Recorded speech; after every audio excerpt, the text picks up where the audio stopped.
Iya. Jika berbeda tidak membayar uang pengganti dalam waktu 1 bulan, sudah sebulan yang kurang merupakan lengkap, maka harga bendanya dapat diserah oleh jaksa dan diberitahu untuk ditanyakan. Ini yang melihat kami mohon kiranya agar pada pendakwa ini kami beri kesempatan. Kami akan pikir-pikir yang mulia karena kami harus laporkan pada pimpinan terkait. Ya, pikir-pikir sudah ya. Kemudian juga pikir-pikir. Ya. Baik, dengan demikian seluruh rangkaian proses kami menyatakan selesai dan sidang ditutup. Kan di fakta persidangan seiring dengan perjalanan sidang yang begitu lama bahwa memang pertama tidak yang perkara di rumah sakit itu kan murni usaha kami. Saya terima uang dari dokter itu adalah sisa tagihan dan itu saya akui ketidaktahuan saya karena sebagai pejabat negara tadi menurut Pak Majelis Hakim yang Mulia itu tetap dipersalahkan. Tapi intinya bahwa ministeri atau maksudnya saya nggak ada sama sekali karena ini memang tidak ada hubungan sama apa-apa yang namanya kewenangan saya sebagai wali kota. Itu benar betul-betul ada murni B2B lah, bisnis to bisnis. Tapi apapun bahwa akibat ketidaktahuan saya ini ya saya tadi dijatuhi hukuman 2 tahun. Tapi suapnya tidak terbukti karena memang kami khusus saya tidak pernah mengurus perizinan dan sebagainya sesuai dengan keterangan Kepala Dinas Perizinan dan sebagainya. Apalagi revisi IMB bukan kewenangan saya, itu kewenangan perizinan.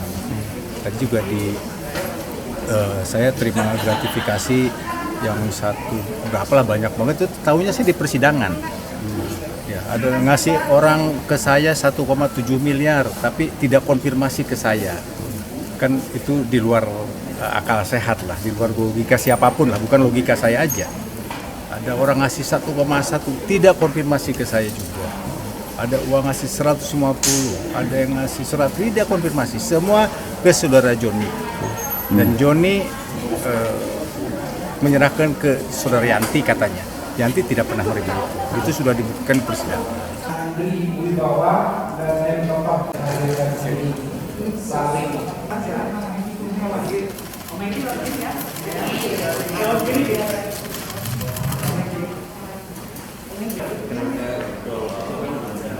Tata registrasi nomor 3. kalau lupa bisa juga lupa nanti diingatkan.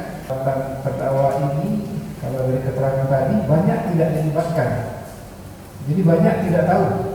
Banyak tidak tahu ya. Melaksanakan pemberdayaan perempuan dan pemuda. Malah jauh dari sebelum mohon maaf Pak Bupati ditangkap KPK. Beliau yang ingin menyiapkan wakil, karena belum begitu yakin Pak Bupati akan ditangkap KPK. Saat paripurna. Tapi untuk hal-hal terkait misalnya pembahasan APBD itu mau dikemanakan, programnya apa, dimintai pendapat itu memang tidak pernah. Termasuk juga pembahasan terkait PTT untuk bansos misalnya. Terus terkait rotasi mutasi juga tidak pernah dilibatkan. Tapi kalau paripurna ya memang, jadi tidak dilibatkan sama sekali, bukan begitu. Tapi untuk hal tertentu mewakili beliau iya. Ya memang terkait Satgas Covid KBB pun juga saya tidak ada di SK.